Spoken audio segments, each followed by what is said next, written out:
আজকে অনেক দিন পর অঙ্কন আমার সাথে দেখা করতে এসছে। আর ও এখন বেশি আসতে পারে না, কারণ ওর ফাইনাল ইয়ারের এক্সাম আছে সামনে। তো আমার সাথে দেখা করে বেরিয়েও গেছে। আর তোমরা বুঝতেই পারছো আমি সেন্টারে চলে এসেছি আজকে। এদিকে ঋত্বিকা ক্লাস করতে এসেছে, আর অঙ্কন মেনলি এসেছিল ঘড়িটাও ঠিক করতে পাশের দোকানে। আর সেই জন্যই আমার সাথে দেখা করতে এসেছিলো। আর এখানে সবাই ক্লাস করতে চলে এসেছে। আর এত গরমের মধ্যে চলে গেছে কারেন্ট। এত গরমের মধ্যে যদি কারেন্ট যায় তাহলে কীরকম অবস্থা হয় ভাবো। নামেই বৃষ্টি হচ্ছে, গরম আর কমছে না। কারেন্ট চলে গেলে বাচ্চাগুলো এত চিল্লামিল্লি শুরু করে, আবার বেশ ভালোও লাগে। আমাদের ছোটোবেলার অনেক স্মৃতি মনে পড়ে যায়, তাই না? আমরাও তো ছোটোবেলায় এরকম অনেক কত কিছু করেছি।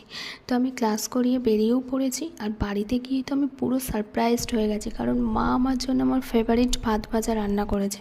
তো আমি তো সেটা খুব ভালোভাবে খেয়ে নিলাম। তাহলে চলো, ভিডিওটা আজকে এখানেই শেষ করলাম। টাটা।